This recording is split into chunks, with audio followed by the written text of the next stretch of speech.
Want to go deeper with Lobbing Scorchers? You know, scratch under the surface, get down even dirtier than we already get? Become a YouTube member. Sometimes things just get a little too spicy, a little too weird, and a little too loose for the general public. And you know, the people to see that are YouTube members. We're talking about exclusive bonus videos, the podcast after show, exclusive written content, and little bits and pieces of information before the unwashed masses know about it. As a member, you not only get access to all of this amazing content, you get a badge next to your name and a slew of amazing emotes to use, not only in our live stream chat, but also in our comment section. And yes, we do have an emote for Jesus Ferreira, Go Snack, and Paul Rothrock. This is the best way to help keep us independent and keep us building out this crazy YouTube brand that we call Lobbing Scorchers. Hit the join button down below or hit the link in the top of our description if you're on mobile to join the ranks and become a Lobbing Scorchers YouTube member. Good morning, everybody. Welcome to another episode of Lobbing Scorchers Kickoff. I'm Ari, that's Nico, and we've got a big Seattle Sounders off-season show for you here this morning.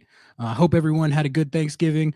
Appreciate you all bearing with the schedule change. You know, we usually record these on Monday mornings, and that was the plan for this one. But I was coming back from the holidays on Amtrak, and I was already scheduled to get in late at night, and then I got about an hour and a half delay, which for anyone who's ever taken Amtrak, I'm sure it's shocking to hear that I got delayed.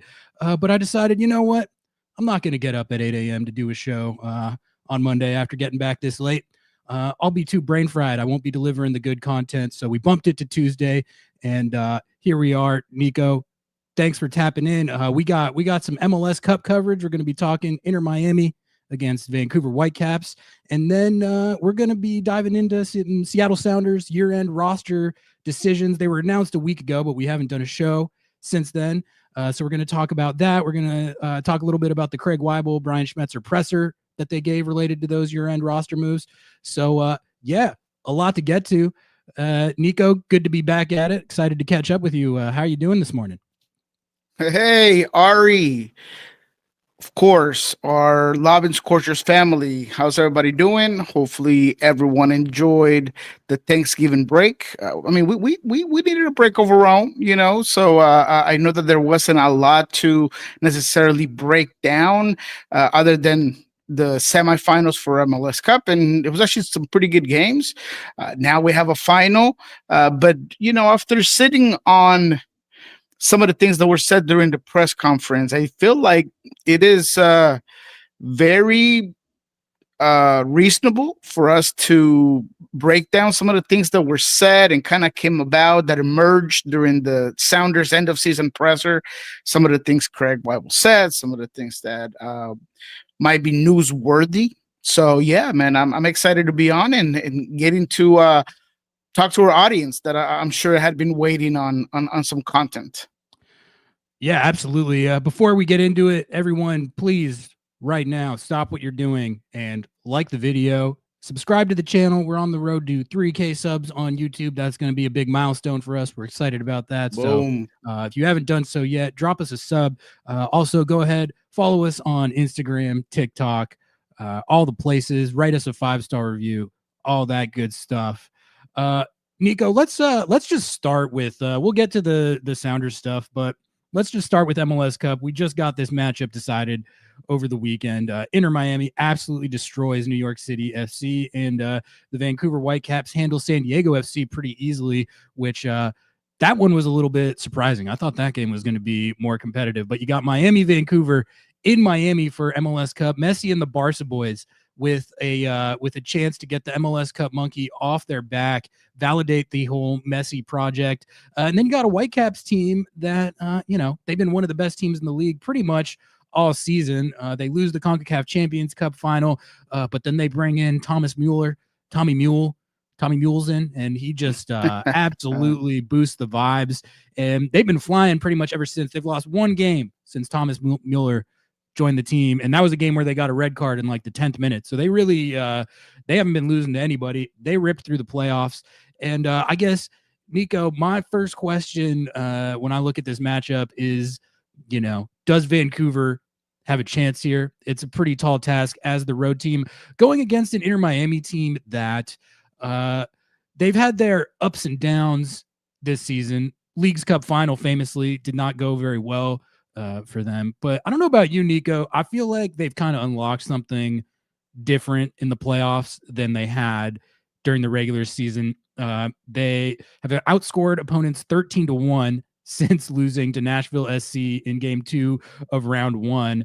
And really, I think the whole key to them sort of taking it to a new level in the playoffs was the situation they had with Luis Suarez and Matteo Silvetti, who Suarez, if you don't remember, got himself suspended shockingly out of character in round 1. He couldn't play in game 3. Javier Mascherano gives that starting spot to Matteo Silvetti, who's a 19-year-old Argentine who just joined the team this season, and they have been ripping through the playoffs ever since. Silvetti looks like a demon. He has 2 goals, 3 assists, and really more than his stat sheet production. It just seems like the way they're playing, they got more energy. They're playing much better defense than we're used to seeing from Inter Miami. So all that's to say, I think they're the pretty easy favorite in this matchup. But if there's any team, I think right now that's in the form and has the firepower to hang with this Miami team and can pull off a result in this situation, I think it is this Vancouver team. And I do think they have a chance to do it. If I'm sizing up the most likely outcome from how I see it, I could see an outcome where Inter Miami cruises in this game pretty easily, like a 3-1 or a 3-0. Messi and the Barca boys just going supernova. But I don't think that is like a preordained outcome. I think this Whitecaps team can give him some trouble. Thomas Mueller doesn't seem fully fit right now, but he's really more about the vibes, and he's been bringing those up. And Vancouver looked fantastic against San Diego. They went on the road and got that done pretty easily. San Diego didn't really look like they had much on them. So Nico, what do you think?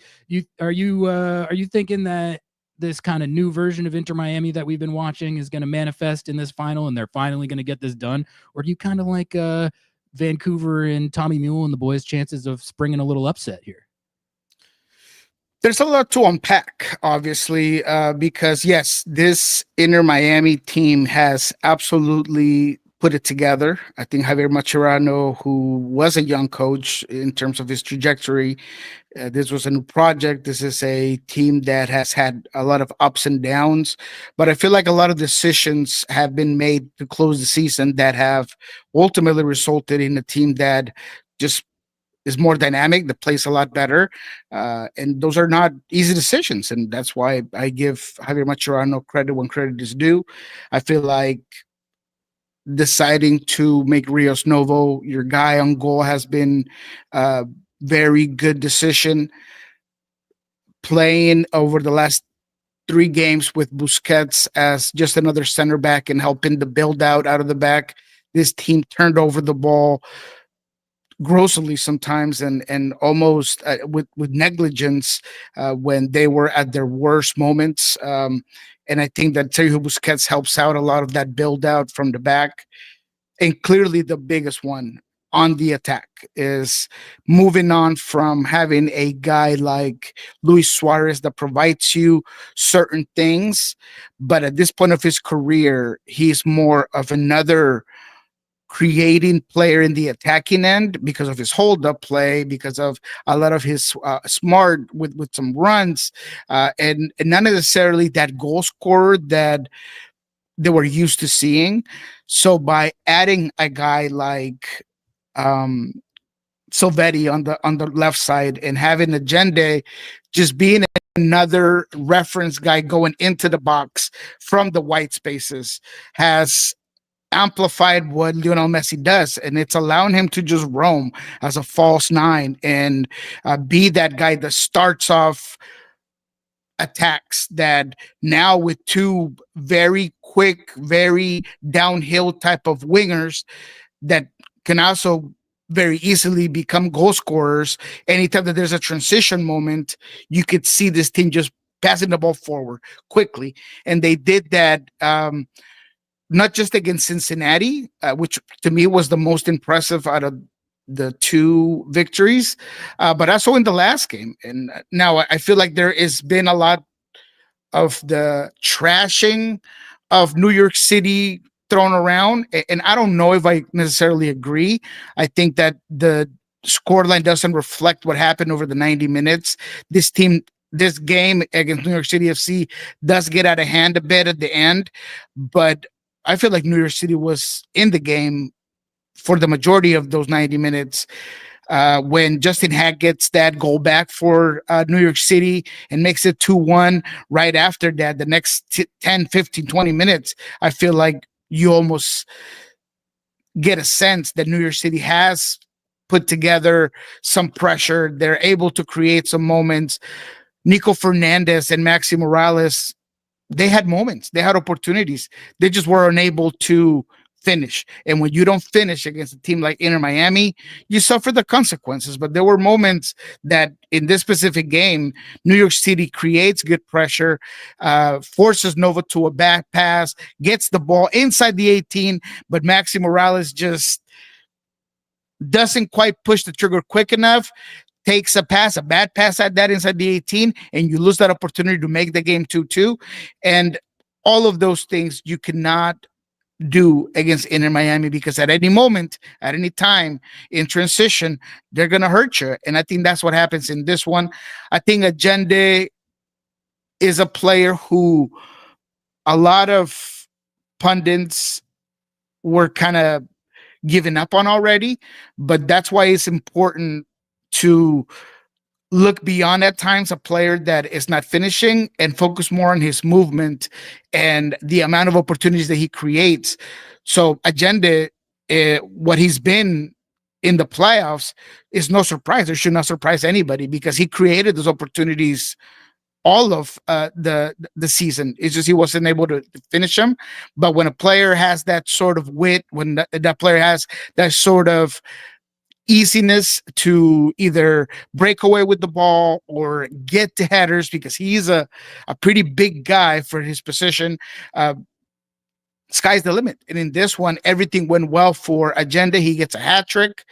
Lionel Messi does his thing. Jordi Alba, a guy that does suffer defensively, after the third goal, which was brilliant, by the way. Jordi Alba in the movement and the understanding of where Segovia was at, that back heel to give it right back in the 1-2 they created with Segovia was phenomenal. Right after that, there was no more fight from New York City FC, and they allowed the game to get out of hand, and that's why you get those 5 goals. But I do want to credit New York City for having a good plan. I think that plan goes out of whack pretty quickly because of a bad moment where the defensive backline is too high. There's no pressure on Busquets. Busquets just puts the ball perfectly behind the back line. And to be quite honest, Agende gets lucky with a little bit of a bounce off the ball, and he is able to put it away with a very good shot. So all in all, Inter Miami has found a more effective way to attack and to put the ball in the back of the net. But I feel like there's still some defensive vulnerability that I feel like Vancouver can take advantage of.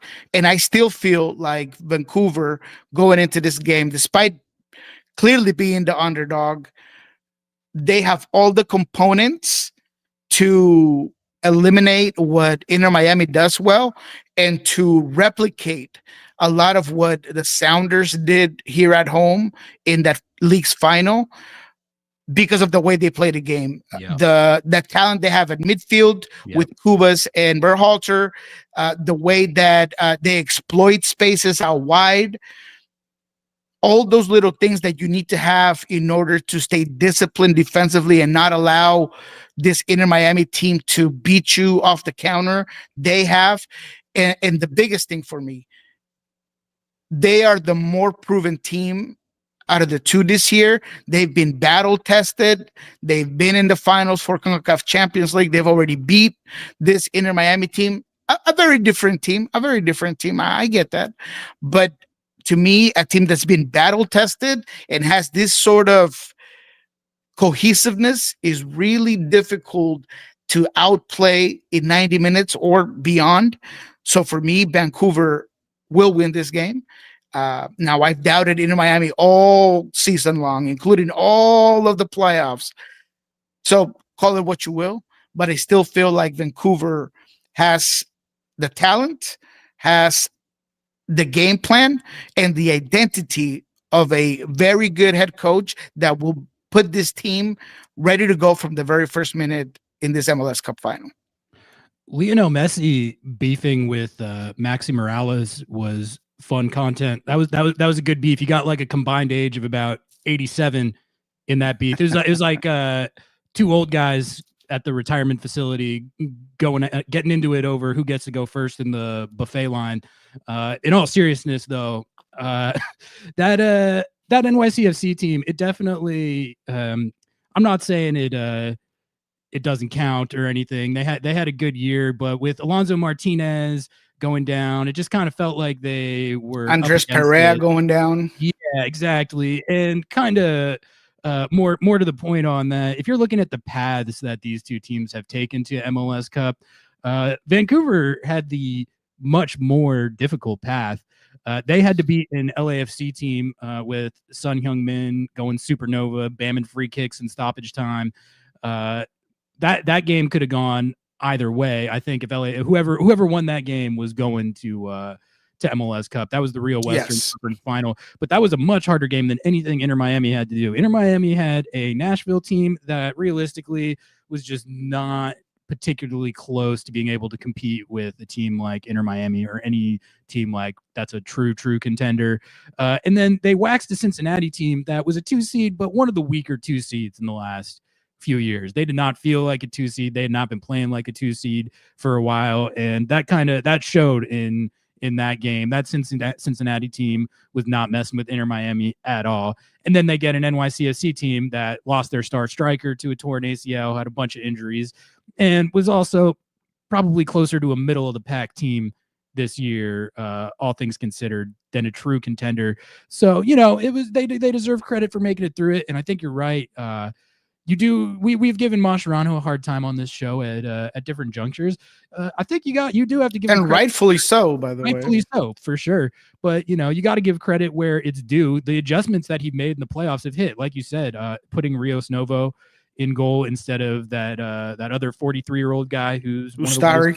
That guy's one of the worst goalkeepers in MLS, and they've just been throwing him out there all year for some reason. They finally switched that. That's been working, and then just putting Salvetti in there, it was the logical choice. I think most people would have made that choice, but he's still, he's a 19-year-old kid who hasn't played that much with the club. You don't really know what you're going to get. So, I give Mascherano credit for showing the faith in him and then sticking with him. It would have been easy to go back. Oh, well, Suarez, he's Luis Suarez. He's been one of our best playmakers all year. We're going to go back to what we know, and he's not doing that. He's been letting Salvetti cook, and it's been working. So, I think my favorite part of this matchup is one of the things you mentioned there. This midfield for Vancouver going against this Messi and the Barca boys attack. If you think back to the success that Seattle had against Inter Miami in the Leagues Cup final, what was the reason they were able to have so much success? I think the biggest reason was the play of Christian Roldan and Obed Vargas in midfield.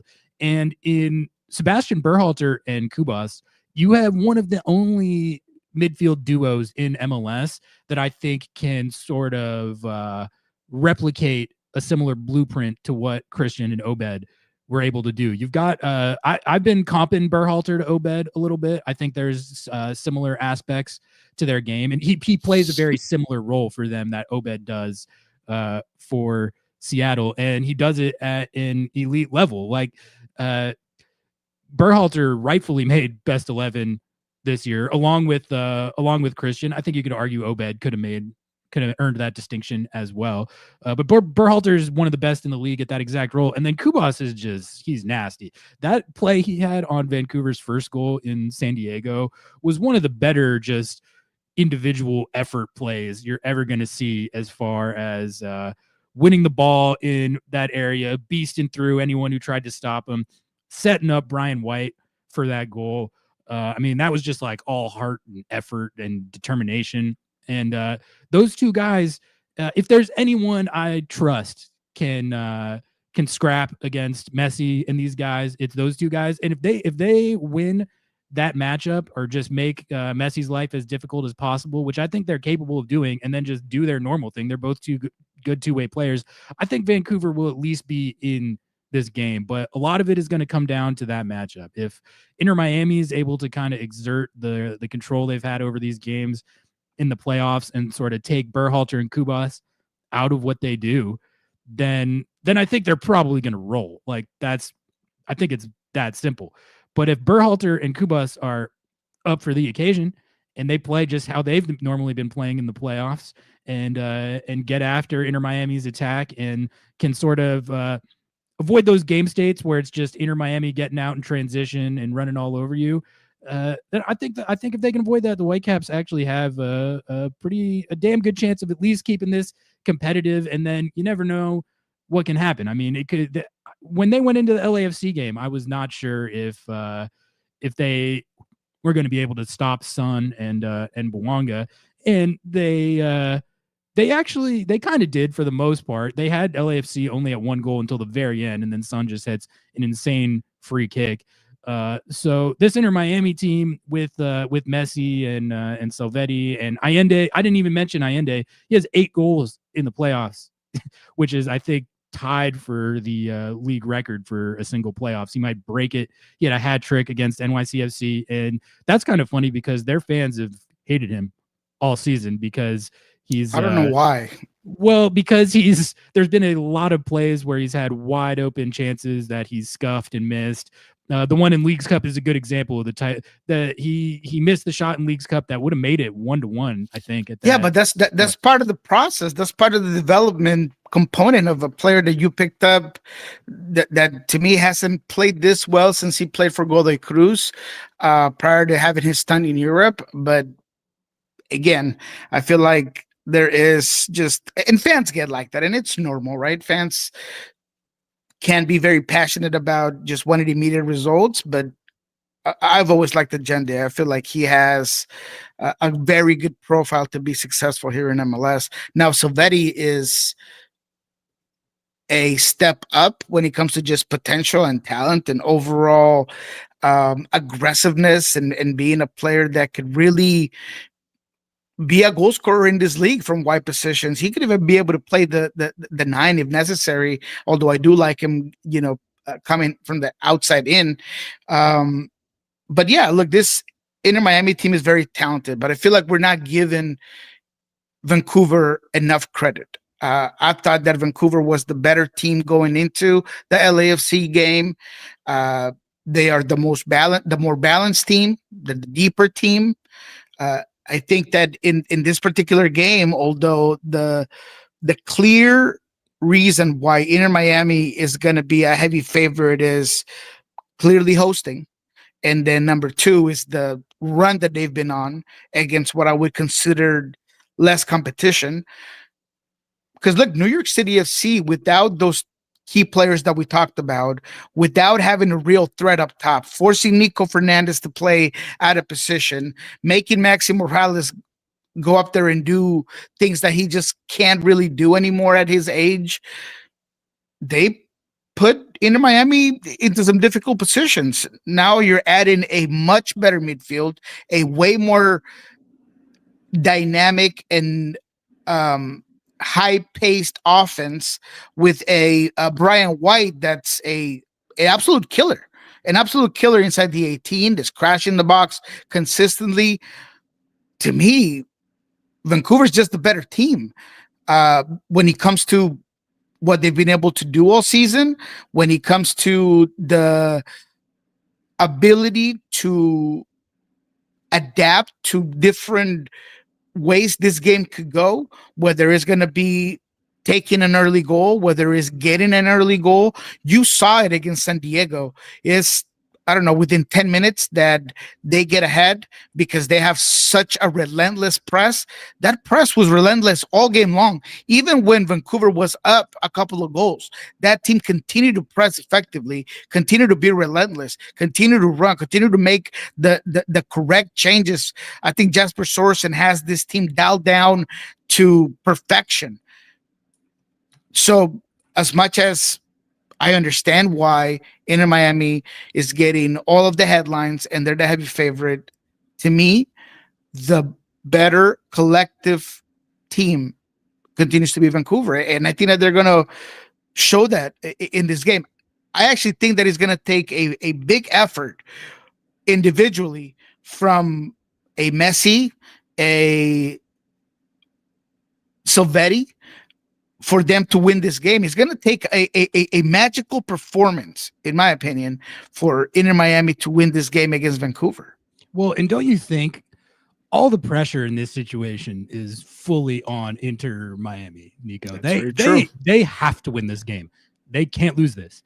They can't lose this. This one game is kind of, fair or not, going to be considered the difference between this whole Messi era, Messi project being, if they win this, you start to go, okay, you know, their trophy haul for the first couple years of this was underwhelming. They got their Leagues Cup, they got their Supporters Shield, and they set the points record, but they didn't win CONCACAF Champions Cup. They haven't won MLS Cup yet. They have not really lived up to what this whole thing was supposed to be billed as.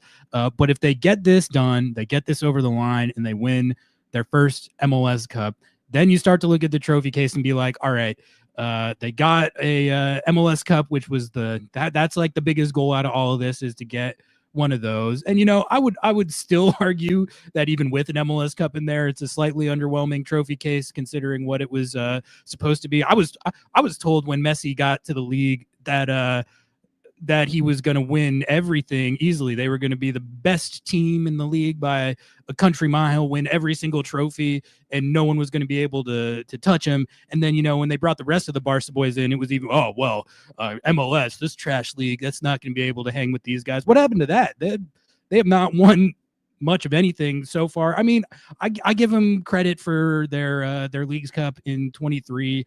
And, you know, I'm not a Shield truther, but I do think, like, winning a Shield and winning the points record, it's not nothing. Like, it's a good accomplishment, but they were supposed to be ripping up the entire league easily because it's Lionel Messi and he's the GOAT and he's the best, and MLS is a trash league that he's not going to have any problem with. He's been having a lot of problems. They have not been able to win. Like, if they were that much better than everyone else team wise, they would have won CONCACAF Champions Cup already. They would not have lost to Brad Guzan in the playoffs last year. But if they win this game, I think you can start to give them credit for having a foundation of, like, all right, this whole project has been successful and you're starting to do the things that you were supposed to do. If they lose this, then the whole narrative that they're underachieving choke artists that aren't living up to what they're supposed to be as a club with Messi and the Barca boys, that whole narrative is going to get ratcheted up tenfold if they choke another final and lose at home in front of their home fans. So with being as heavy a favorite as they are and being the home side with Lionel Messi on your team and all that, with that comes a lot of pressure, and it's going to be interesting to see how they deal with that, because I think what you saw in the Leagues Cup final is the weight of that pressure and the weight of those expectations. They cracked under it, and you saw what happened. Not only did they lose the game, but they lost it. They crashed out. They were spitting on people, which, you know, we better hope they win this game, because, you know, we saw what happens with these guys. You never know what they're going to do. There could be a spit. You could get punched in the face. So just for everyone's general safety, maybe we should hope that they win. But I mean, you get what I'm saying. Like, they've shown signs in the past of when they're in these situations, these high pressure, these high leverage moments. It's like, you know, are you going to rise up to it, and are you going to win, or are you going to crack? Last time they had this opportunity, they cracked. They definitely have cracked before. They cracked in the playoffs last year. So there is so much riding on this game for them that it's one of those situations where, the longer it's 0-0 or the longer it's a close game, even if Vancouver can keep it within one goal into the second half and late in the game, you wonder how Inter Miami is going to handle those moments where in the past, the Seattle game, it could not have been more obvious that it got into their heads. You had Messi out there talking crazy, trash talking everyone, go wilding out there. Then they start an insane brawl after they lose the game and realize that they were not getting one of the trophies that could have validated their whole project a little bit more. So I don't know. I think that component of it plays into Vancouver's hands, and they should sort of embrace that and relish this little underdog role. They can play the no one believes in us. No one believes we're going to go to the thriving metropolis of Fort Lauderdale again and do what we did in CONCACAF Champions Cup. You got this Inter Miami team they're playing a lot better than they were at that point when they played Vancouver in CONCACAF Champions Cup. So I don't know. What do you make of just the stakes of this for Inter Miami? And do you think they are going to be up for it, or do you think they're just like a team that mentally, when they're in those situations, they don't live up to it? I wouldn't say that simply because they have so much experience and confidence with the Sergio Busquets on the field, with the Jordi Albas, with the Lionel Messis. So I don't think mentality is going to be the problem for Inter Miami. I just think that whenever you have a team that has that dog in them, Inter Miami fails to respond. The Sounders had the right mentality going into that game on their end. I'm not talking about Inter Miami. Inter Miami is going to be Inter Miami. Inter Miami is going to go into every game thinking that they're going to outplay the opponent out of the park because they have the quality. But it's the other team that doesn't respect the Sergio Busquets, that aren't worried about changing jerseys with Lionel Messi, that are willing to go the extra mile to make Jordi Alba feel you every single time that you go try to beat him to a 50-50 ball, that are going to win the duels. That's when Miami has crumbled. That's why they have difficulties against teams like Orlando. That's why we'll go back to the Sounders. And I feel like Vancouver, who has already done this, if you go back and you look at that, what was it? I don't know if it was round of 16 where they played in CONCACAF's Cup. Jasper Sorensen on the mics put all of the pressure on Inter Miami. He talked to his team that very easily talked about how a lot of them had these players in their posters and all of these things. And he had them playing from the very first minute as a team that was given no chances. So I think Jasper Sorensen has already put together the right equation to get this team to not feel like they need to abide by the rules of a Lionel Messi and a Sergio Busquets that are going to be chirping. You saw it against New York City FC. And rather than that, go the opposite way and get them to react to you, and maybe you get them an early yellow, or just play those sort of dark arts that I feel like this Vancouver team has been able to take advantage of this season. So for me, it's not going to be about whether or not Miami has the right mentality going into this game, because I'll repeat, they have plenty of that. They have a lot of experience, but I don't know if they have the physical capability to withstand what they're about to see from Vancouver. This is easily the best midfield that they have faced throughout the playoffs.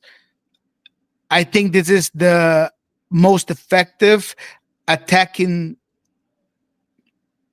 four that they're going to face this playoff team. And I know that we're talking about a team like Cincinnati with a lot of quality, but I'm talking about a team that clearly understands how they want to attack, the way that they want to build in and get behind you. I just don't know how the overlaps are going to be covered. This team has so much pace with Savi, with Ocampo, with those overlaps on the other side. If there's a need to bring in a guy like Jaden Nelson coming into the game, Ryan Gold is a guy that now is back to health. He's going to be key coming off the bench. There's just so much depth and so many ways that Jasper Sorensen can completely press and willingly put this Miami team to submission that I'm just excited to see it. Now, you can never count out a team that is the clear favorite, that has the magical talents of an Alba and a Lionel Messi. But to me, physically, Vancouver is so much more dominant that a guy like Sergio Busquets, that has had it pretty easily in the last couple of games, playing center back and being able to put balls wherever he wants to and scan the field, he won't have that against Vancouver because they're going to be on him immediately. They're going to be able to disrupt what Inter Miami wants to do. And that's what it comes down to. At the end of the day, it comes down to how many duels can you win, how physical can you be, how many ways do you have to win the game. And Vancouver, to me, what they've been able to do, make-shifting center back positions with Priso, Laborda, they just play without Blackmon. Blackmon will be back now from suspension. There's just so many ways and so many proven moments that Vancouver has shown you that they will not lay down and go easily into the darkness, that Miami just hasn't played a team with this much dog in them, and Vancouver's going to show it on the field. Yeah, last thing on this, and then we'll move on to some Sounder stuff. But yeah, I know that Inter Miami, they've been genuinely much improved defensively in the playoffs in a way that we haven't seen them play this solidly on defense this consistently in a while. But I do think this Vancouver attack right now, like you said, there's just so many different ways they can get you. Nico, they're wingers. Watching Emmanuel Sabi and Ali Ahmed against San Diego, I was like, these guys are so sick. Just the runs that they make, the way they take on their 1v1s. I was watching it and I was like, this is like Georgie Manungu if he had elite end product. Like that's what both of these guys are playing like. Like if Georgie hits his full upside as a player, I think it'll look something like Ali Ahmed or Sabi, just in the way that especially I'm thinking of that third Vancouver goal where Ali Ahmed he's in a 1v1 and he just absolutely cooks his defender to get wide open in that prime assist zone and then just smokes the cross right off Brian White's chest and into the net.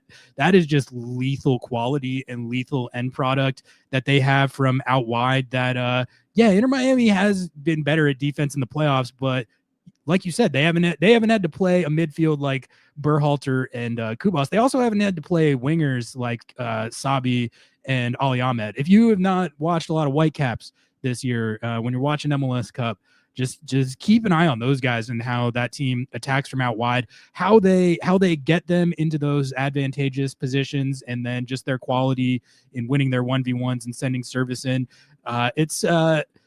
They tactically, I would say, is similar to how Seattle tries to generate their chances, but they spam it from out wide even more because they have these guys that have so much pace and then so much quality with their delivery. It's fun to watch, and it's something that no matter how much Lionel Messi might be cooking in this game, or if they get Allende and Silvetti going, they're gonna have to deal with these Vancouver wingers on the flip side of it.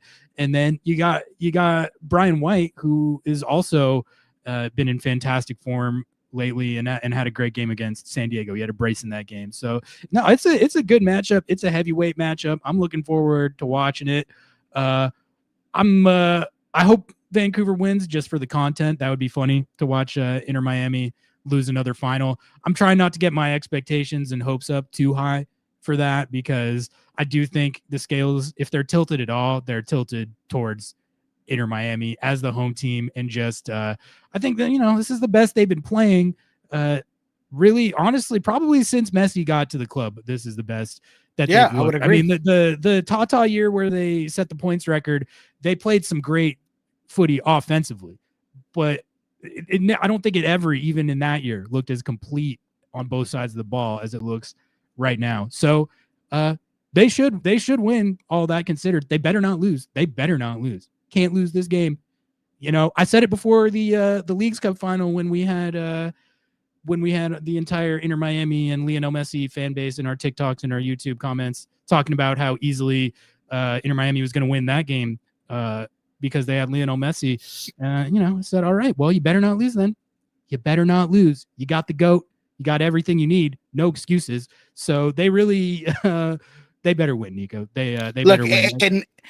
And if there is something that maybe has been overly overly used, and maybe there has been too much put onto it, but that I still want to reference, is the fact that Thomas Mueller has been a GOAT repellent. I mean, he has been a GOAT.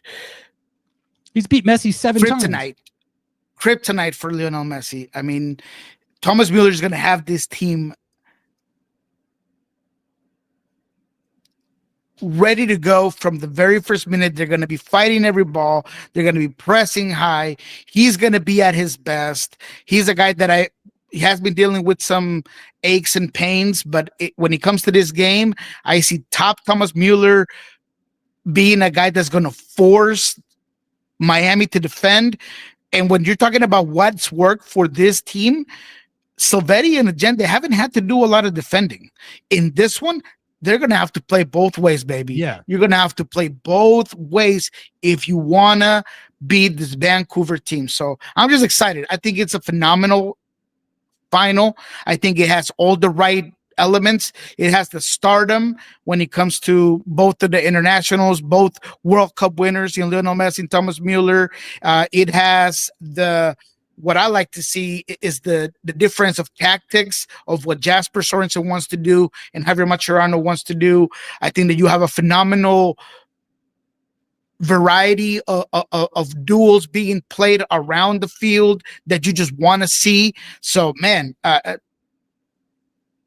compared to last year, this final is going to be lights out better, and it's going to have just so much more storylines and reflectors and spotlights that this could be one of the best finals that we've seen in MLS easily. I mean, it just has all the elements to be phenomenal.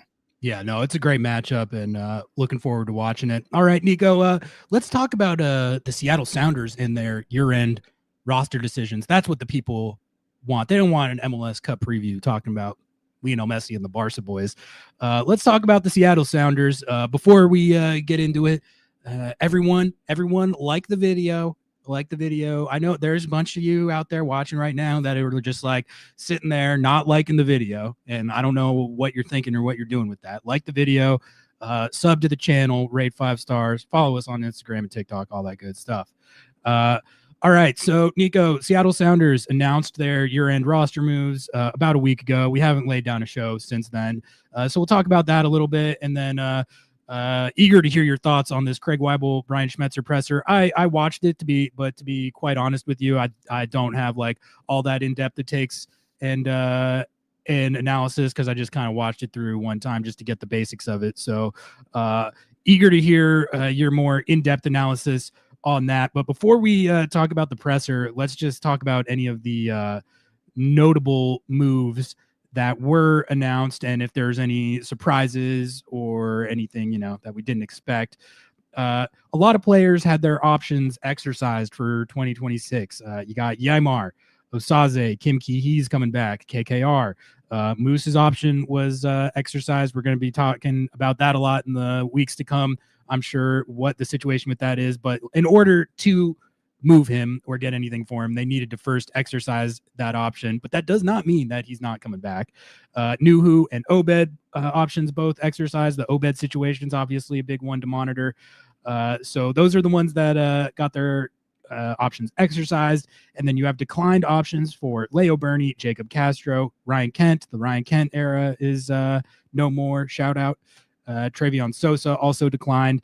And then you got John Bell, Stephen Fry, JP, and Paul Rothrock are out of contract and can enter free agency, which those are hot button storylines as well. J Bell, Nico, you reported that the Chicago Fire are interested. Seems like the writing's on the wall with that someone's going to give him a little bit of a raise to play elsewhere next year, which is I think well deserved. I want J Bell to. It would be great to have him back. He was a really good role player for this team this last year, but I also want him to get paid. But JP also announced on his Instagram that this was his last year with Seattle. He's not coming back. Shout out to JP, great sounder. It's unfortunate the injury in the 2022 CCC final. He never really got back to that consistent best 11 level. But as far as what it means to be a sounder and the leadership and what he brought to the culture and the organization and on the field when he was healthy, JP is one of the better signings of this last era for Seattle, I would say. And then Paul Rothrock is obviously another one that we're going to be talking about a lot. I mean, I think the biggest storylines here are what happens with Moose, what happens with Obed, what happens with Stephen Fry, and obviously what happens with Paul Rothrock. Nico, I guess before we talk about the presser, is there anything in these year-end roster moves that they announced that you didn't expect, or do you think is going to have like the biggest implications as we head into Seattle Sounders offseason here? There wasn't really anything newsworthy or surprising out of the moves that were announced by the team. We had reported most of them, to be quite frank. In this show, we talked about Jacob Castro and Leo Burney not getting their option taken, and Ryan Kent and JP. I mean, we had it all dialed up.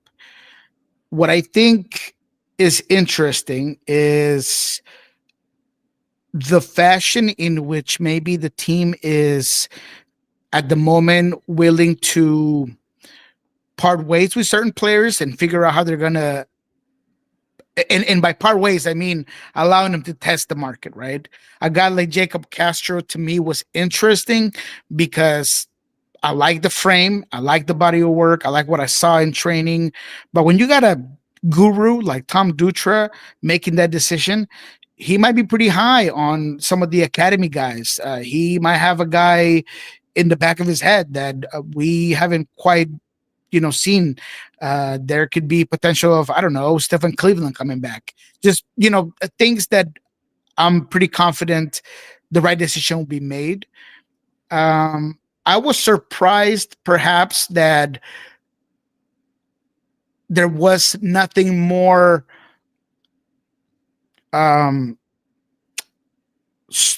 more cemented with Stephen Fry.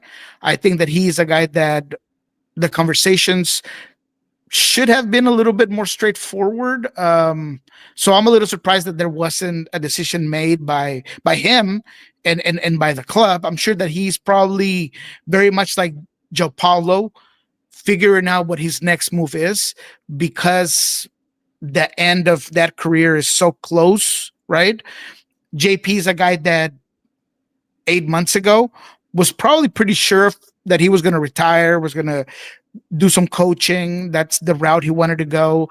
But once you get back on the field, once you have the energy and the adrenaline of the playoffs, you do get that itch on your neck of like, man, I kind of feel like I still have it, like I could still perform. And maybe that's what Stephen Fry is currently trying to debate, whether he wants to go elsewhere and try to be a starter, or whether he wants to, I don't know, he feels like maybe he should be compensated more than the team is offering.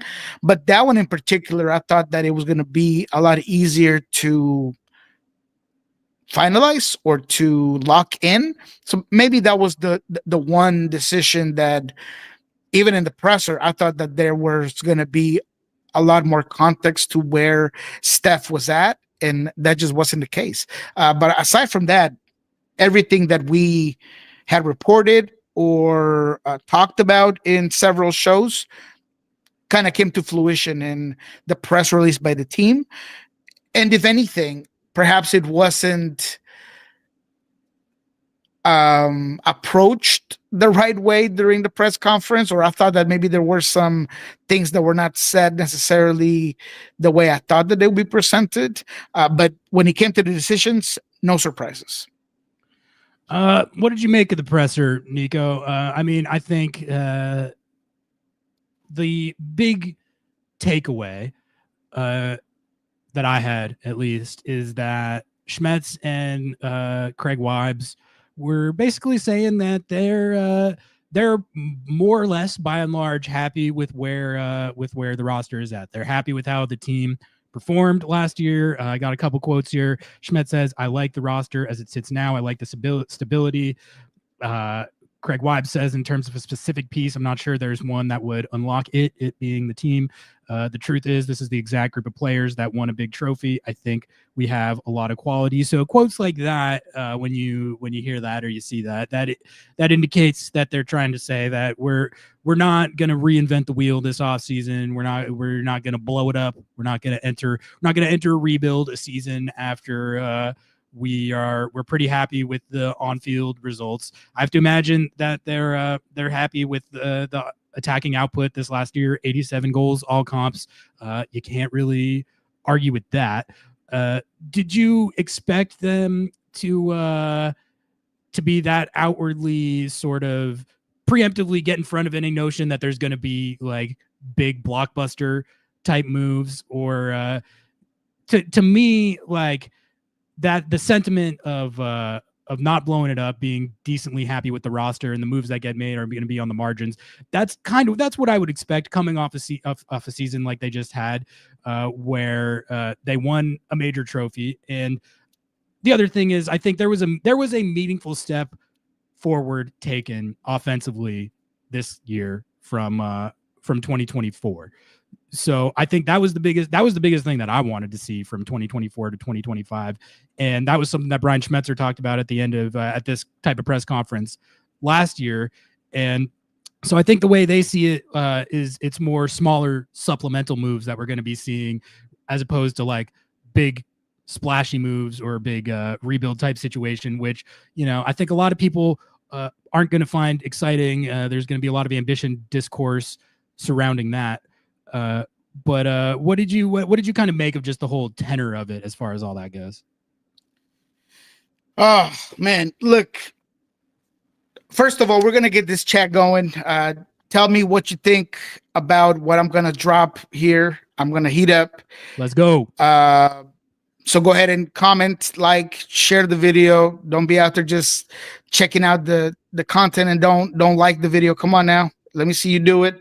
Maybe I'll share some names as well of some potential guys if you guys give me enough likes. But let's start with this. I feel like the overall message by both Craig Waibel and Brian was partially correct, and I agree with at least what Brian Schmetzer said. The fact that Brian straight up said that this was a successful season, I can absolutely get behind. I thought that this was Brian Schmetzer's best coaching year. I feel like the objectives to make this Sounders team a more prolific attacking team that was entertaining, that scored more goals, was achieved. You were able to figure out what the core group of players, the baseline of your team was going to be next season. And the roster spots where most of your salary is going to felt like they performed, and that they are going to next year continue to get better and continue to perform. I thought Albert Rusnak had a great year, specifically not just on the stats, but what he was able to do on the field, the eye test, the defending, the pressure on the ball. a lot of the things that he did, I thought he took a big step this season from his position. I thought Jesus Ferreira, we've given him enough praise. We've said why. So that was a positive for this team. Pedro de la Vega showed you what he could provide you with, obviously, the big question mark, which is, can he stay healthy? Can this be a problem? Luckily, this injury was completely different than what he's had in the past. This was a bone injury. This was not a hammy or a soft tissue injury that you might feel like it's a recurring problem. Health is health, and I get that. But the fact that it was a bone injury that should be completely healed before April, and I'm hearing that Pedro La Vega should be in the timeline of being back on the field for April, seems okay. That's a big thing to clarify, because during the press conference, Brian had said something about 6 months or June or July. That's not necessarily accurate. The 6 months is from the point of where the injury happened. So that puts him to be back on the field around April. So the issue that I had is this one, Ari, and this is where I'm going to get a little agitated, because part of your work as a general manager and chief soccer officer is to provide a sense of reassurance when you're on that mic, when you have the capability to express your vision to your fan base. You need to take that very seriously. And I feel like Craig Waibel didn't do a great job at packaging, framing what he wants to do next season. And it was a missed opportunity. He, in what he said, played into the perhaps misconception or narrative that there's complacency within the team. And the first one that I will point out is the way he decided to answer the U22 question. He said, well, good thing that we didn't go out there and get a U22. We brought in De Rosario, and he kind of puffed out his chest a little bit. And I would agree. I think that I would agree to a certain extent. I would agree that Osasa was a good find, that he was a guy that deserved to be brought up, but you don't need to frame it in a way that makes you sound like there isn't U22 players of the likes of Silvetti out there or Segovia that can help this team out, because it gives the fan base the wrong idea. And as a GM, you have to be more careful on how you phrase things. The other one was Ryan Kent. The way he said, there's just no role for Ryan Kent next season, that was unnecessary too, because when you have the possibility of Paul Rothrock leaving, no Pedro de la Vega till April, there's clearly a role that Ryan Kent could have had next season. So it almost feels a little petulant the way he phrased it, and that was unnecessary, right? Because you are adding more pressure into a position where you might need to go out there and get somebody. Now, I know, and I'm not upset about the decision. I think the decision was fine. There just wasn't enough out of Ryan Kent that you saw in a limited amount of time in order to pay him what he was probably asking for next season. So not picking up the option, totally fine. Maybe having conversations with him. If he would have phrased that a little bit different and said, look, we tried to bring him back. We wanted to, that there was a possibility that he could help us out on the left side. We don't really know what's going to happen with Arriola, how quickly he's going to be able to come on and perform. That shows you that you're kind of going and assessing the situation adequately. And the way he phrased it was just poorly. And the last one, the one that really frustrated me and took me over the top completely, and you might be surprised because maybe you're thinking it was the Obed answer. Oh, that's what I was gonna guess. It wasn't even it, and we'll talk about that for sure. But that's why I decided to hit you with the curveball and tell you which one really frustrated me. When I asked Craig Waibel, the general manager of this team, about the calendar change, knowing that it's in 2027, I expect you to give me an insightful and almost a optimistic way to alleviate the fact that you as a GM have been inactive in the summer window, and you have not taken advantage of the summer window when most of the most talented players around the world are available. Use that to your advantage, but don't tell me I'll have more to tell you in 12 months, because he makes me feel like you're not prepared. I learned from the best. Garth Lagerwey, who, by the way, is not coming back to Atlanta. We send him our best. He's by far the most brilliant GM that I've ever talked to, and I've talked to many, and he is just brilliant. And if I learn anything from Garth Lagerwey, it is that a GM is thinking 3 years ahead every single time. So by you telling me that you're waiting on 12 months to really know what's going on, it provides the wrong message. It shows that you don't have that vision and that aggressiveness to use this calendar change to your advantage. So when you have underperformed in the summer window, take this opportunity to create some optimism, to get the fan base on your side. Because look, this team was good. This team was a team that was a true contender this season, and I've given you praise. I've sat here and said, look, Craig Waibel did a lot of good things with this roster, but don't sit there in front of the press and in an opportunity to talk to the fans and make it seem like this calendar change isn't a big deal, and that you are not going to be able to be more aggressive to do your job in the summer window. So those are the things that I feel like Craig Waibel missed the opportunity on. As a GM, providing that calmness, that confidence to your fan base is part of the job. And I feel like that's something Garth Lagerwey did tremendously. I mean, he was awesome at just knowing what to say. You would leave every single press conference thinking, wow, the team is going in the right direction. This could be a dynasty. I remember thinking one time coming off of a presser with Garth Lagerwey, man, I think I asked him, this team is probably going to be a dynasty, right? And he was like, no, we don't want to think about that right now. We're going to continue to grind. I mean, he was just phenomenal.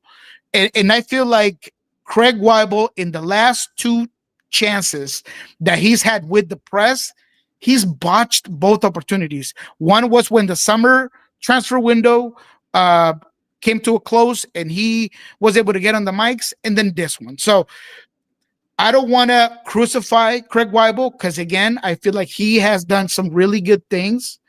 He's had some really tough decisions. He hasn't had a lot of flexibility in his salary and in his roster construction, but I have to criticize him when it's fair. And when I'm asking you a question about the calendar change, don't dismiss it and don't question my intelligence. I know that it's 2027, rather than being coy and cool guy about it. Use that. Use it to your advantage to create and erase the negative narrative that is behind this team and you as a GM when it comes to the summer window. A lot to unpack there. That was fire. Good stuff there, Nico. It is funny contrasting the media savvy of Garth with Craig Waibel, who I think Jake said it in chat, like he needs like media training. I think like that's what it is, because you're right. Like his approach to these press conferences and his media availabilities, he doesn't really use them as opportunities to address a lot of the stuff that you mentioned, like those issues. He doesn't use that opportunity to address those, and he gets like defensive of his methods and kind of starts preemptively pushing back against points that like didn't even get made sometimes. That I think they all have burner accounts on Twitter and stuff, so maybe that he probably keeps track of those narratives as much as anybody. I think that based on some of the stuff he says in these pressers sometimes. But yeah, I mean, I don't know. Let's talk about these roster moves. Unless you had anything more that you wanted to cook on with Craig Weibs, or did you have any takes on what Schmetz had to say, or was your issue more with Craig Weibel? Yeah, and it was Craig Waibel. I mean, the good thing for Brian is that Craig was making him look great, and to all standards, I mean, Brian said all the right things. Said all the right things about the roster. Said all the right things about the season.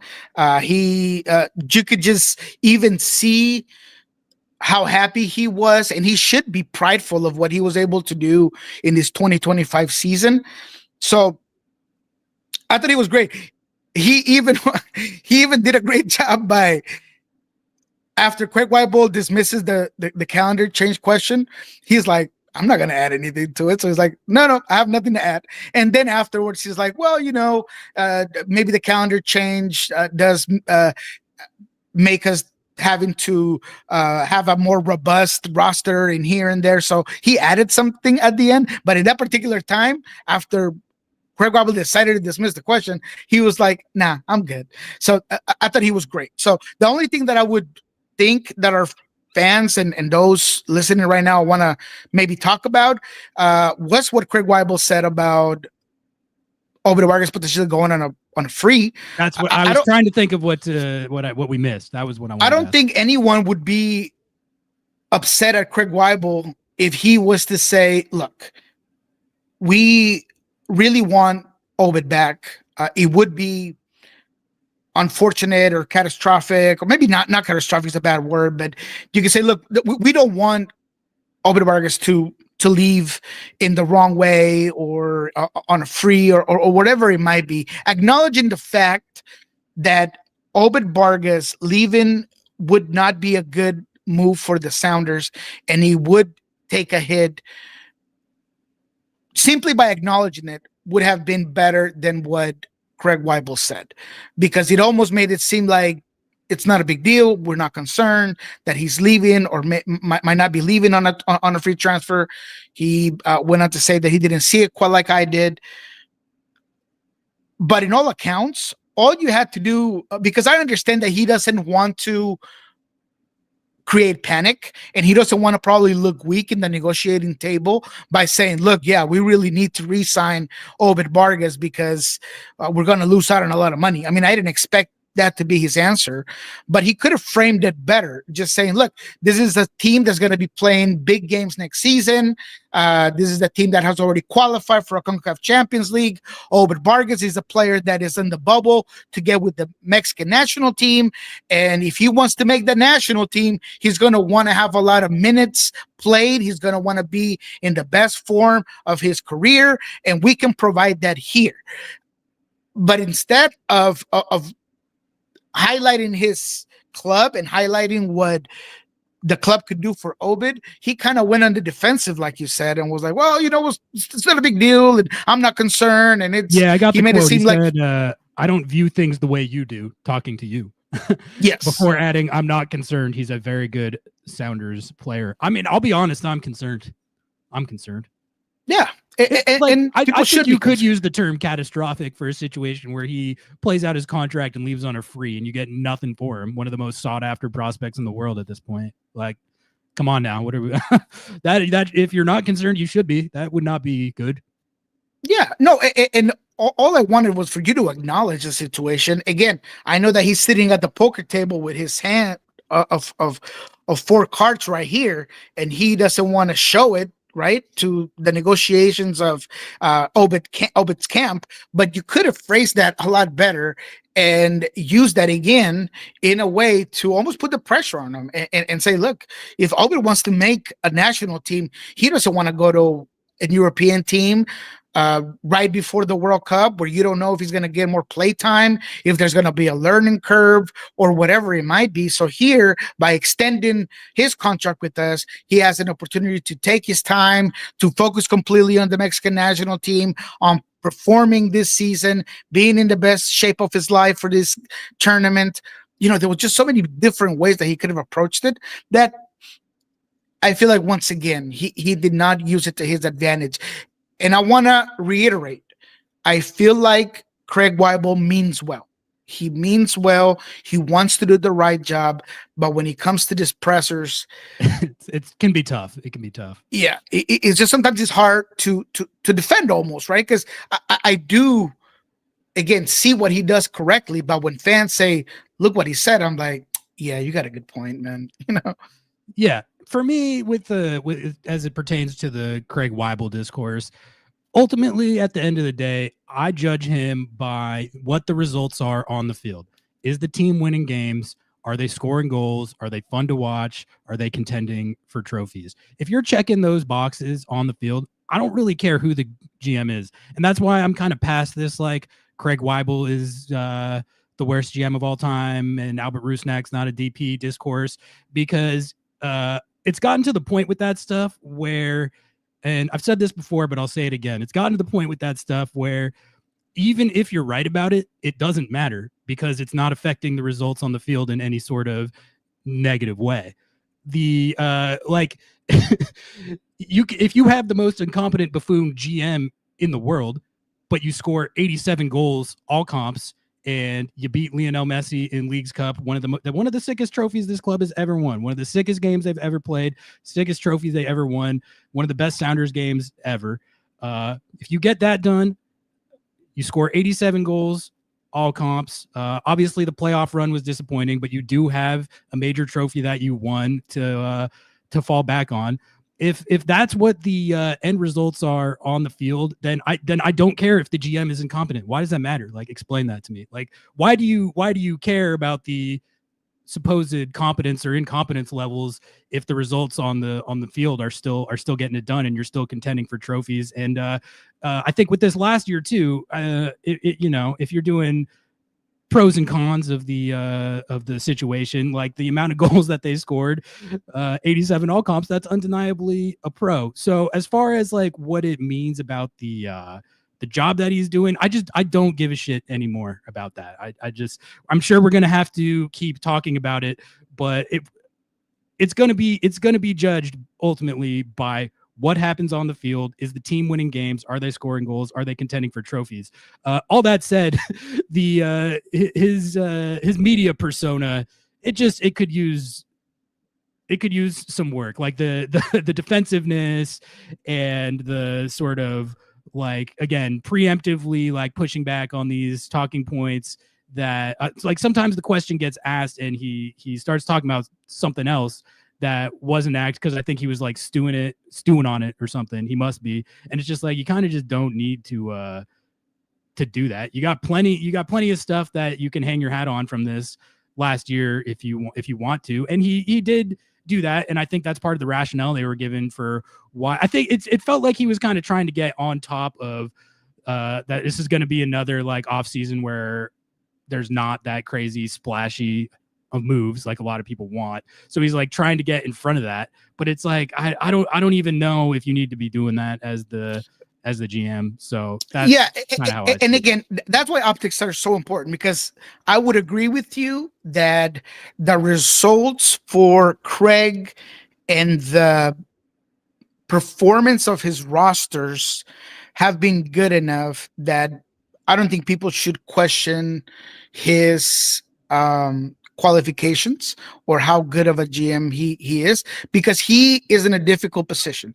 He doesn't have the blank checks that Arthur Blank gives Atlanta United. He doesn't have the Moss brothers capita behind him and be able to go out there and get any player that he wants, right? We've talked about, this team identifying a guy like Denke way before anyone did, right? But you just didn't have the money to bring him in. It would have been awesome to have Denke here, a guy that's physical, that puts goals away, that, I'm sure a lot of people would have been lights out if he came to get in a guy like him. But he has a hard time sitting and negotiating for a guy like that when Cincinnati just throwing money out the window, right? So he has a hard job. But that's why optics are so important, and that's why optics, yeah. You can't get in front of the mics and sound petulant as if you would have won it all at times, even last season, right, when the team failed to get to a title, right, and he kind of focused on the fact that they were a minute away from getting to the final. That's not necessarily great form to show that you had a really good team, right? But he kind of focuses on that. And this season, where he did get a title, and it's, you know, recognizable, and especially in the fashion that you did, you still don't want to sound complacent. And I think that was the issue in this particular presser, is that he almost sounded complacent with everything. You could sound sure of the product and your achievements, but you could always try for better. And just the way he approaches those situations is where he kind of fails. All right, let's hit a couple things from chat here, because we got some discourse going on. James says, we won Leagues Cup because Waibel's two highest placed players were unavailable. Even the trophy is an indictment of Waibel. I think that's a little bit of mental gymnastics there to fit your narrative. Like, even if your premise is true that they won it because Rusnak wasn't playing, which I don't know if I accept that premise, but even if it's true, the player that you're talking about who subbed in to win them the trophy was Jesus Ferreira, who was a Waibel signing, or a trade acquisition. So I think there, with points like that, I think there's a little bit of only acknowledging what you perceive to be the negatives, and if you're giving a fair evaluation, you have to give credit for the positives in addition to detracting for the negatives. And I think that's the difference I have with this opinion. Like, we've got other people making the point, like, agree with the sentiment, but to say if they are incompetent doesn't matter. I disagree, because it will come back. Like, if we're levying the charge of incompetence, we're just totally disregarding the good signings and acquisitions that this team has made since Waibel took over. And if you're honestly being fair about it, you will acknowledge that there are some of those. The Jesus Ferreira trade was a fantastic trade. You can say whatever you want about how it got put onto his plate and he didn't have to do all that much to make it happen. He made it happen, and that was one of the key players, like James even said, that won them, that helped them win Leagues Cup. We're going to talk a lot about Moose this offseason. The Moose signing, that was a Craig Waibel era acquisition, and his scouting department and everything, that absolutely cooked. That's one of the better. Moose and Jesus Ferreira are two of the better intra-league acquisitions that have been made in the last few years in the entire league. So I just think that if you're trying to be fair about it and not only picking and choosing, cherry picking stuff that fits your narrative, you'd acknowledge that there's both sides of it. There's critiques to be had, for sure. I'm not saying that there isn't. When I evaluate it personally, I try to give credit where it's due and also detract where it's due. And if we're looking at his entire track record, to act like it's all misses and he's ruined the roster and it's not set up for success and all that, I don't think the evidence of what happened on the field is there to support that. So that's where I get to the point of all right, well, if you're right, even if you're right about everything you're saying, I don't care, and it doesn't matter, because it's not. The only reason any of this stuff we're talking about matters is to the extent that it affects what happens on the field. That's what we like. Are we trying to build the optimum roster that we all like, or are we trying to win games and win trophies? I care about winning games. If that's the final outcome, and I feel like the team is set up to continue to do so, which at this point I feel decently confident that they're ready to go into 2026 as a contender, then that's what matters to me. And you could literally put Mickey Mouse himself as the general manager, and if that's the and if he's got the team winning games, scoring goals, and contending, then I don't care. Extend Mickey, give him a 10-year contract. It doesn't matter. And I guess that's just what bothers me about all this discourse is the results on the field don't affect how people talk about it. Everyone talking about like how much of a disaster the front office and the roster was last year. I really think that if you had been right about that, the team would have sucked.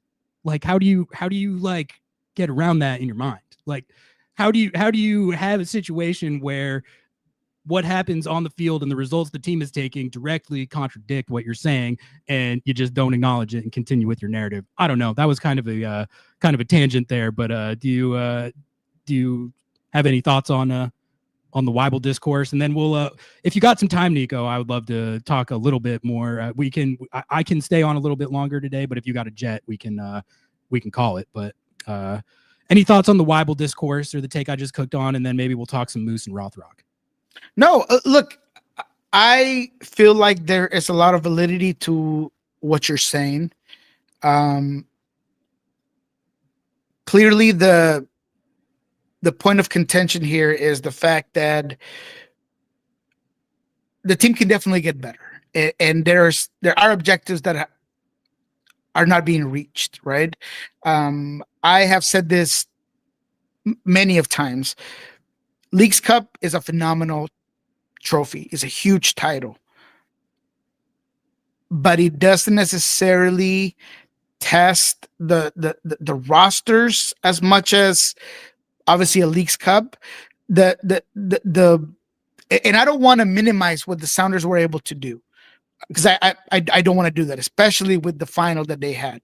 But when you look at the pathway to winning that Leagues Cup, the reason why I was so boldish on my predictions is because Seattle fortunately got a pretty good side of that bracket, right? And facing Puebla and LA Galaxy in a very poor moment was very fortunate, right? I mean, Pachuca, who lost to LA Galaxy, so again, soccer's not linear, and you have to take that into consideration, because they obviously got there on their own merits. Did kind of help the Sounders get to that final that they performed phenomenal in. But I understand why fans just want a little bit more out of certain situations. But you don't have to blame the GM, because again, the issues is that there isn't that capita to go out there and get what everybody wants. Now, what I'm completely on board with you on is that not enough people are giving Craig credit for bringing in a guy like Ferreira on the deal that he got him on, a guy like Musovski, who I had given up already on, and he performed for Craig Waibel this season. That was a great move. Yeah. Bringing in a guy like Osase that performed, the decisions that were made, obviously also by the coaching department. I don't want to just focus on Craig, but bringing in guys like Kosa Rienzi and all of these guys that were high contributors this season. You have to, credit the GM on as well. You got to give him his flowers there. But ultimately, I feel like the frustration from fans at times is that there's a certain standard that the Sounders have always been on. And in order to keep that sort of eliteness, there is room for improvement. And overall, I completely disagree with just crucifying Craig Waibel on everything, because I give him a lot of credit for what he was able to do this season and the roster he was able to construct with the problems and the limitations that he's had. So I kind of fall in the middle of, I like what he's doing, but I understand why fans get upset. And I think a lot of it has to do with more of the optics of the way he presents himself in, rather than the results, which should ultimately be the deciding factor on what makes your GM being good at his job or not. I guess I just feel like pretty much not even just related to this discourse, but with any situation, like if your take is just super binary or fully black and white, like extreme on one end or the other. Radical. So in this case, it's like either Craig Waibel sucks and is the worst GM of all time, or on one side, and Craig Waibel is the greatest GM ever. He's the Michael Jordan of GMs on the other side. The reality of it is probably more in between those two things than it is the extreme.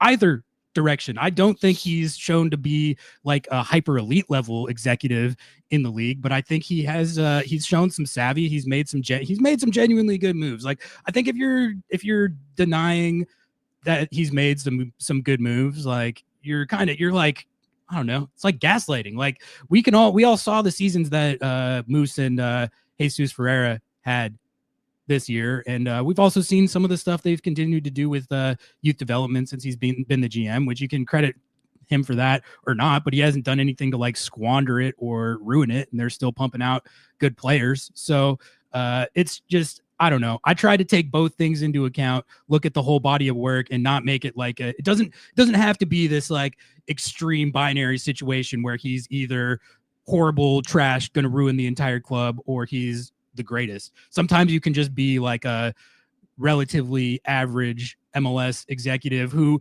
I think a lot of his job coming in with the infrastructure that he already had. Garth Lagerwey talked about this when he took over the job, just about not needing to reinvent the wheel because there's already such good infrastructure in place. I think a lot of the job of a Sounders GM at this juncture in the club is just not like bungling it, not screwing anything up. And if you just if you roll with the infrastructure that you have and make some good moves on top of it, you're probably going to be able to be a contender, which is this team was contending this last year. And like, sure. I hear what you're saying about the League's Cup path, and you know, MLS Cup is still considered a more important trophy. The playoff run was a disappointment. I get all that. For me personally, the spectacle and the occasion of that League's Cup match, just the event that it was for the city and packing 70K in there, getting to host Lionel Messi at in Seattle and have the team get a chance to play against him and the Barca boys and all that, and then their performance in the match, it was fantastic. Like, that stuff like that. I mean, Noah and I talked about it at the end of the season, but stuff like that is like that. As someone who covers the team every day and does a whole podcast and YouTube show about them, stuff like that is all I want. So again, it could be Mickey Mouse pulling the strings behind the scenes,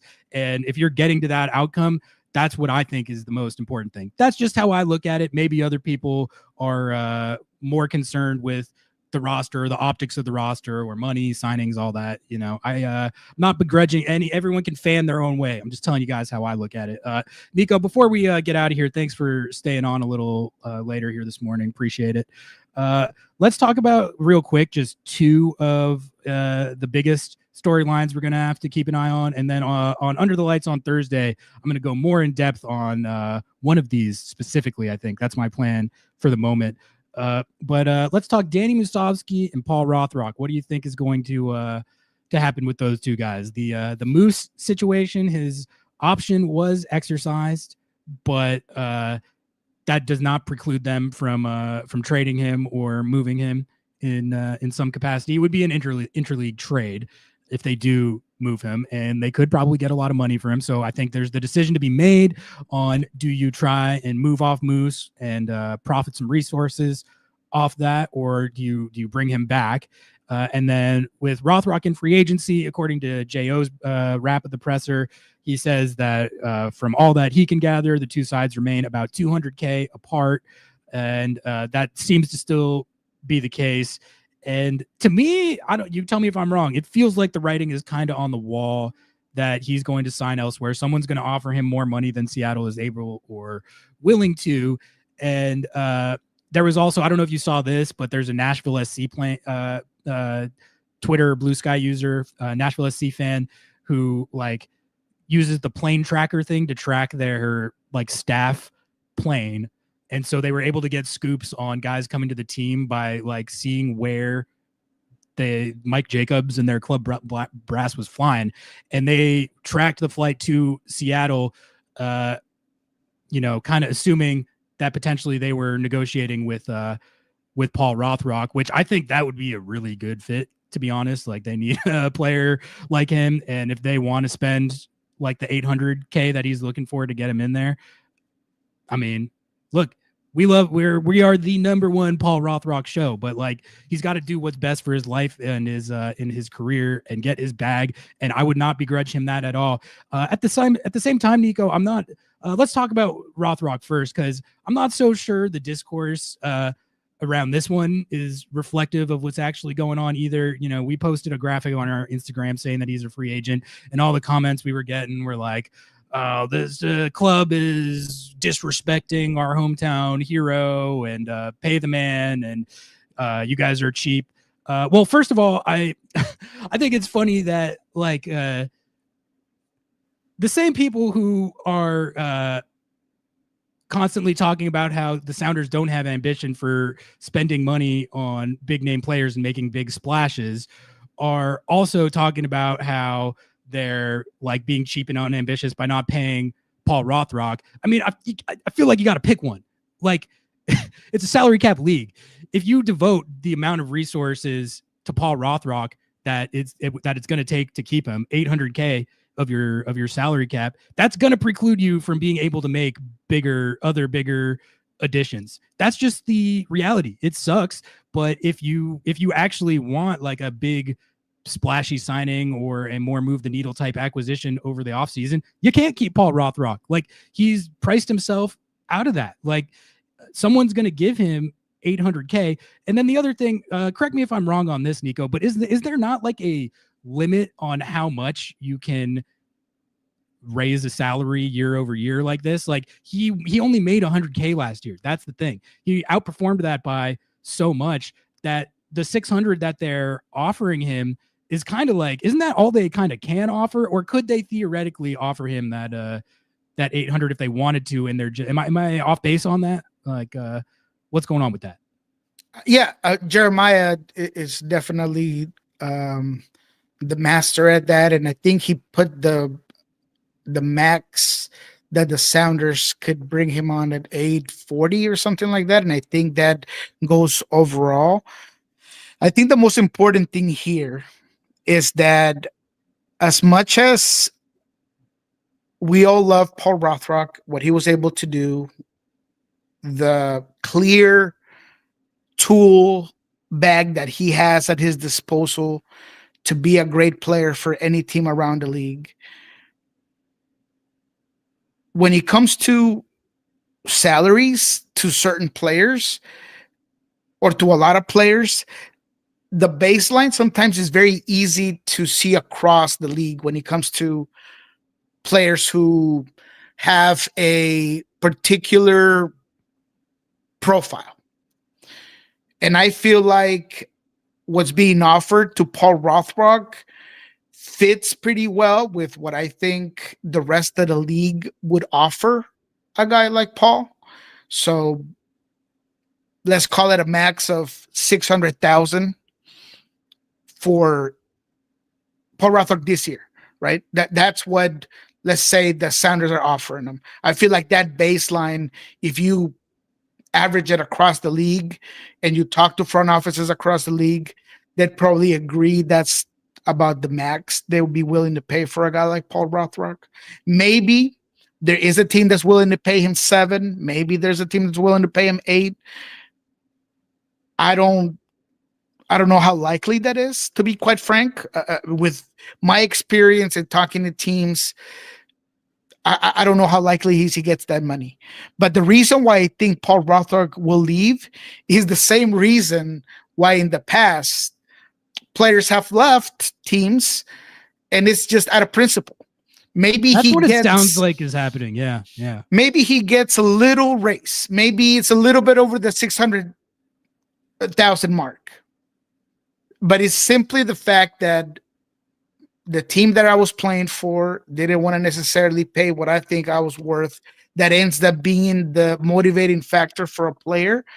And there has been times where players have left the Sounders with promises or hopes that they would get more money elsewhere, and they end up making less and playing less elsewhere. So hopefully that's not the pathway for Paul Rothrock.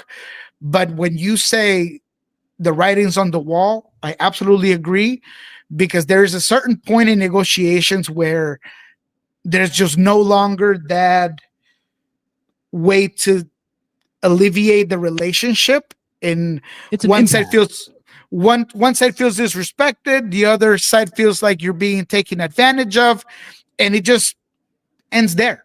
I feel like that's where the Sounders and Paul Rothrock's team is at. And now that's my opinion based on what I've been able to gather and then come up with my own conclusion of where things are going. That's where I feel like we're at. And I feel like Paul Rothrock will be playing elsewhere next season, but I don't know if he's going to get the huge raise that he's hoping for.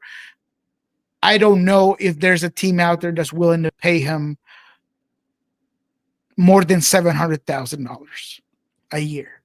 His market value is just kind of difficult to truly pin down, because what you have is a guy who doesn't necessarily light up the stat sheet. Like he's not been like a 10-10 type player so far in his career. But the value that he does bring as far as his work rate and attitude and how hard he works on defense and pressing and winning the ball in these dangerous areas, creating these hustle plays that lead to dangerous opportunities and create goals. I mean, I'm thinking of the one in the one against the Galaxy in the Leagues Cup semifinals this year, where it's just he's just charging into the box and gets the ball off the goalkeeper, and that's what created the opportunity for De La Vega to finish it. You can point to so many plays like that, and then of course you have his role in Leagues Cup where they marketed him and made him kind of the face of Leagues Cup, and he scores that epic goal. So I don't know if, like, stat sheet wise he's got the value of an $800,000 winger, but there's just so many more things that he brings to the table outside of that make him so valuable, and really, like, I think uniquely valuable to this team, to Seattle. Like, correct. Outside of the fact that he's a hometown guy, he's literally like the Brian Schmetzer archetype of player. Schmetz loves guys who are busting it on defense and pressing relentlessly, hounding opposing attackers, and creating goals through like grit and force of will, kind of like the Kubas goal I was talking about earlier. Paul Rothrock does stuff like that all the time. So it is just tough, because part of me agrees with a lot of the fans who are saying it's Paulie primetime, just pay the man. What are we talking about? But like in MLS, it's trickier than that. Sometimes it's not always just a matter of trying to like shortchange a guy necessarily. Like, it's about trying to stay as competitive as you can in a salary cap league that's designed to promote parity. And in a situation like that, paying $800K for Paul Rothrock, you'd very least have to debate that in your mind. It's not, I don't think it's maybe as clear cut as some people are making it. It's at the very least dilemma. And I want them to pay Paul Rothrock. I think he is, like I said, uniquely valuable to this specific team, and having him on the team has been awesome. He's been he's been probably our favorite story in Lobbing Scorchers history.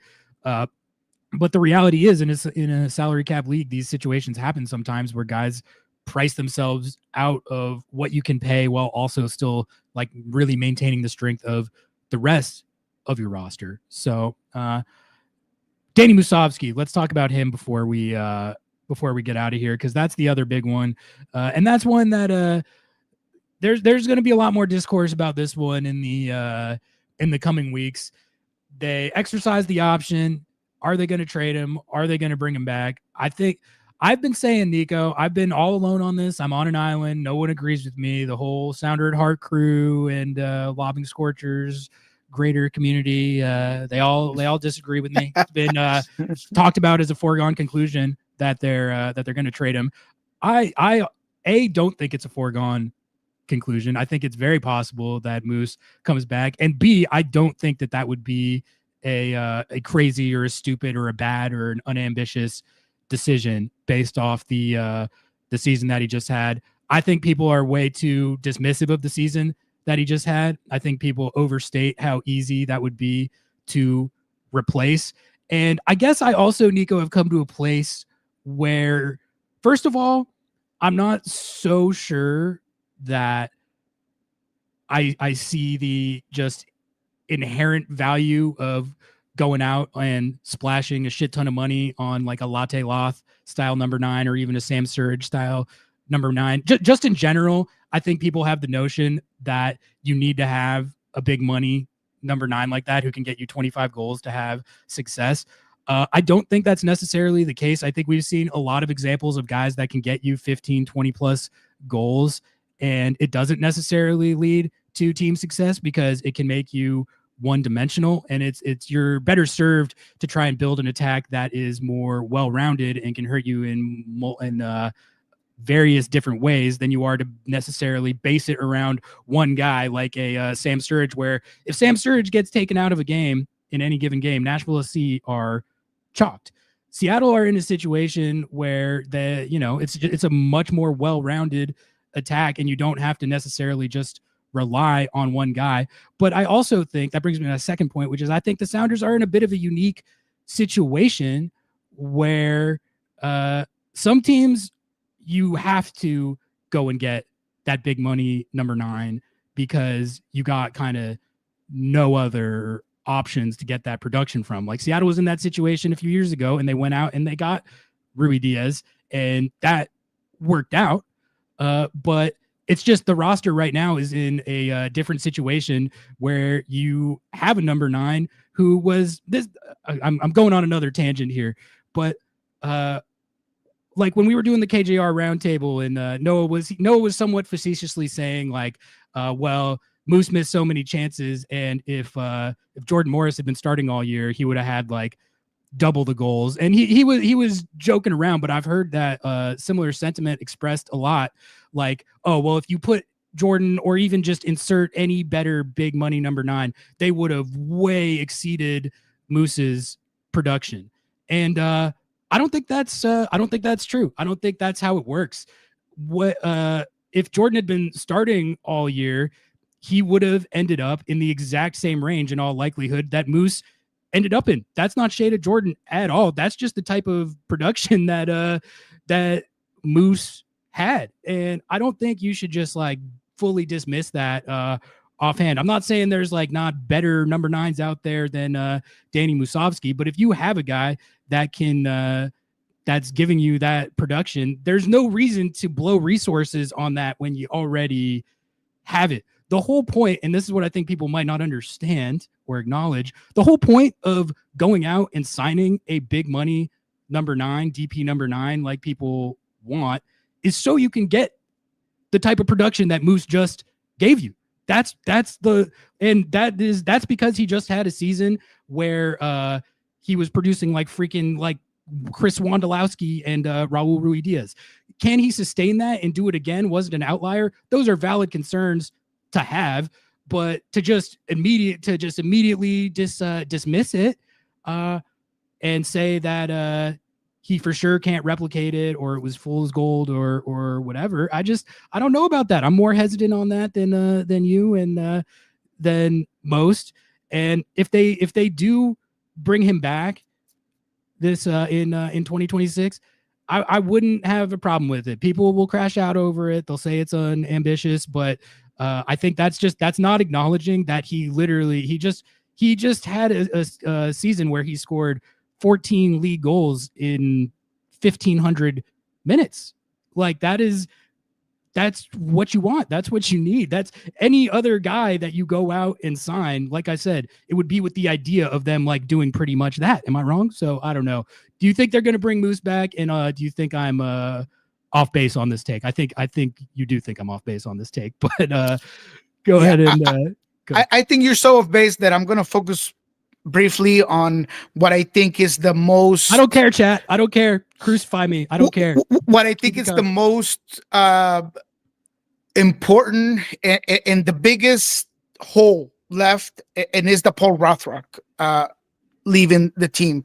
I feel like replacing Paul Rothrock is going to be a hell of a lot harder than what he provides than what Danny Musovski provides you. That's how little I think of the possibilities that Danny Musovski is going to have another similar season at 30 years old. So the reason why I want to briefly touch back on the Paul Rothrock thing is this. You mentioned Nashville, and I want to just do this exercise with the audience because it's important for them to know where the baseline is, because I agree with you. I don't think the Sounders are disrespecting Paul Rothrock. And I think that they would love to have him back. I think that Brian Schmetzer, he is a Paul Rothrock guy through and through, wants him here, but at a certain level. We talked about Nashville, who I think is a suitor for more reasons that I could even say right now. But when you look at their wingers and what they're paying their wingers, Jacob Schaffelberg, who's a Canadian national team player, who has been a guy that they've known for a long time, that is a very high producer. He's at $425,000 a year with compensation for $170,000, and he's the highest winger in terms of minutes that the team had this season when he came to MLS regular play. The second guy on minutes is Ahmed Kassem, and he's making $650, which in my knowledge of the situation, it's about what's being offered to Paul Rothrock. So that baseline that I mentioned, that's kind of what Nashville, in my opinion, would be willing to pay a guy like Paul Rothrock. Because look, I know for a fact that there's a lot of teams that have asked about Paul Rothrock. And this is obvious because of the type of season he had. But the reason they're so excited to go and get a guy like Paul Rothrock is because the belief is that they can get him at $300,000, $400,000. That's a really good move for a team.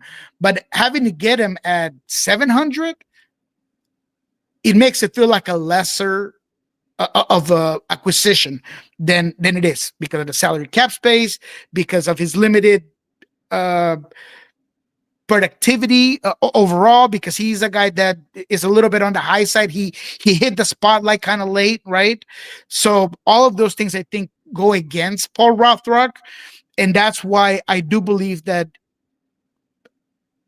he hasn't outpriced himself, but the likelihood that he'll go and get what he's probably shooting for is not very high, right? So going back to Nashville, I think it's a good place for him. But looking at the numbers, I find it really difficult to believe that they're going to pay him more than they are paying for some of these guys already at the winger position, right? There is one guy that's making $1 million, which is kind of surprising, is Tyler Boyd. It's $1,100,000. They got to get off of that contract. That's not they got to get off of that contract. So that's one where you might want to shift some money around. Tyler Boyd making $1 million while Paul Rothrock made $100K last year. We used to be a real country, and that's the unfairness of this whole thing. And that's why I can't look at Paul Rothrock and be like, man, you're being selfish or whatever. You can't, because I mean, when you have this sort of discrepancies, he should be able to go out there and try to find what he wants to get. So going back to the whole point that we just brought up and trying to close down on the possibility of Musovski staying or leaving, I think the real question is this. I don't want to get into the what ifs, because the reality is that Danny Musovski put himself in some phenomenal positions. You got to give him credit for some of the goals that he got this season. Not all of them were sitters. He's a poacher type of striker, but he had some really good goals this season. And he was a key part of an offense that reached an all-time high in goals. Let's leave it at that. Do I think that Jordan Morris is a much better striker and a more complete player? Way more complete. 100%. And I agree with that. Someone said in chat, like they want someone there who's more well-rounded and contributes like a more complete body of work to the whole offense. I think Jordan is that, like, falls in under that criteria. But I think there's a lot to be said, and there's a lot of value in a guy who can just get in really good positions and really reliably and efficiently put his chances away too. Like that's valuable in its own way, even if he's not as well-rounded. But anyway, sorry, I cut you off. Continue. No problem. So do I believe that in a perfect world, in a fully healthy year, Jordan would have had just as many goals as Danny Musovski? I do, but it's irrelevant to bring up that point of conversation. The reality is that the way that you want to approach that striker spots for this team is based on overall potential. So, in my opinion, I think that if there is a good offer for Danny Musovski, the Sounders would be happy to move on from him and allow Jordan Morris and Osasa de Rosario to be the guys that take over that spot, the possibility of Ferreira also playing that position, as well as anything that could be added there. Now, if there isn't that big offer, I'm more than happy to play out the contract of Danny Musovski as a guy that has shown you that he can do the job and can be proven. Now, I would bet a pretty large amount of money to say that Danny's not going to score double digits this season. But that could also be based on amount of minutes and, things like that. If Jordan's going to be healthy, he's clearly going to be your guy. So I don't want to completely dismiss the fact that it's going to be solely on Danny that he's not going to reach the double-digit mark. So I'm happy to have him on my roster at his price range right now. You already picked it up. Now, would I resign him? Absolutely not. Absolutely not. Because you do want to get players on merit and on potential alone. Milos Lukovic is the guy that the Sounders have been targeting for a very long time. He's the U22. He's playing at Las Palmas. He's doing very well. That's the sort of player you want to bring in to take the torch from Jordan Morris. And when you hear me say all GMs should be thinking 3 years ahead, that is a no-brainer move that you need to find your way away from the Danny Musovski contract and then bring in a guy like that. But again, if the right offer is there for Danny Musovski, I have no doubt in my mind that the Sounders would take it. But if that price range is not out there, then they're happy to have him. They're happy to have a guy like Danny Musovski here. Now, I think if Danny Musovski is your starter going into the season, that's a problem for the Sounders. Absolutely. I have no doubt in my mind that you want your highest ceiling players on the field to start off that season and to hopefully perform. And to me, Jordan Morris still gives you that high ceiling. So I don't have a problem with Danny staying. I don't foresee it necessarily happening because I do feel like there's going to be some teams that are going to offer some money for Danny Musovski.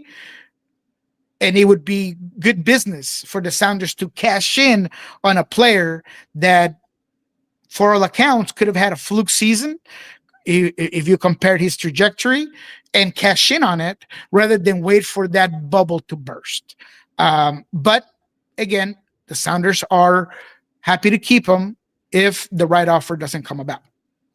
Yeah, no, if they got a god offer from one of these teams that needs number 9, I would have no issue with them taking it. I just, we'll talk about it more in the weeks to come, but I don't like how people talk about the Moose thing. I don't like it. It doesn't sit right with me. I think I don't know. I just think to me it's very obvious that like a lot of the discourse is just colored by the fact that it's Danny Musovski, who's an MLS lifer who never had like a starting job before this year, and people either can't believe or don't want to acknowledge that a player like that just had the type of season like he had. But let me ask you this, and then we'll get out of here. This is a serious question, and I realize there's a little bit of a difference in track records with this comparison, but like what is actually that different in terms of player profile in the seasons that they just had? What is actually that different between Danny Musovski and Brian White in Vancouver? There's not that much of a difference. It's pretty much the same idea, same type of players, similar type of production. And no one's saying that like the Whitecaps should move off Brian White. Like it's because it's Danny Musovski. Am I wrong? It is because it's Danny Musovski, because he doesn't have a trajectory of great scoring seasons. Brian White has had 2 16-goal seasons and an 18-goal season over the last 3 years. So clearly it has to do with the fact that Danny Musovski hasn't even got close to that. Even when he's been over 1,000 minutes in other clubs and has been unable to get even close to that margin. Not to mention the fact that Brian White is a guy that you can consistently see do other things. He's just not a poacher. He's a high Q guy. He's a high profile player that can get to a lot of balls over the top. He's just a more complete, better player. It's a bad comparison because Brian White is a national team bubble type of guy in comparison to God, I hate to say it this way, but it's just to the argument, a career bench player or rotational player like Musovski, when Brian White has been the lead attacker of a team and a guy that has increasingly gotten better over the years at what he does best, which is put the ball in the back of the net. Now, if Danny Musovski had a couple of 10-goal seasons and he had been great and the lead guy in other teams, that conversation would be very different. But the reality is that Musovski's nowhere close to that. I could keep talking about this all day, and we're gonna keep talking about this probably as soon as Thursday for Under the Lights. But we've been going for 2 hours, so let's get out of here, Nico. I'm gonna blast through these super chats real quick here, and then we'll call it a day for this episode of Lobbing Scorchers Kickoff. We got Hebrew Hammer rejoining as a YouTube member. I think he already was one, but he's back again. Magno, thank you for the 5. Appreciate the support. Shout out for asking the tough questions. Keep cooking. That's right. Yeah, keep grilling Craig Wives, Nico. And then Rosalie, hopefully I said that right. Thank you for the 10. Appreciate the support. We will get more production from bringing up you Tsukunome as a Rusnak backup than keeping Moose as a backup for Jordan. That's I'll have to think about that take. I don't know my Yu Tsukunome that well, other than that he ripped up MLS. I like that take. I will say this about Yu Tsukunome. I could almost bet that he will be on a first-team contract next season. And that's with insight. I do think that there's already a pathway for him to be signed for next season as a first-team player. And as much as I've seen him perform in a very limited time frame with the Tacoma Defiance, including the Open Cup, the biggest praise I could give him is that first-team players have all said, that guy can play. That guy is good. Who stood out today out of the Tacoma guys? Yu Tsukunome. I've heard that from multiple players. And that to me is an immediate reason to be like, that guy can have what it takes to perform. So I would be higher on Tsukunome than Danny Musovski, but I think that's more of an indictment on how little I think of the possibilities of Musovski having a second season than obviously an unproven player at the first team level like Yu Tsukunome. But I hear great things though. It's a great comment. I hear great things from everybody when it comes to him for sure. Keep cooking me for the Moose take, chat. Keep cooking me for the Moose take. Do your worst. I'm still gonna be fighting the fight. All right. That's gonna do it for this episode. Thank you all for tuning back in. It was great to be back.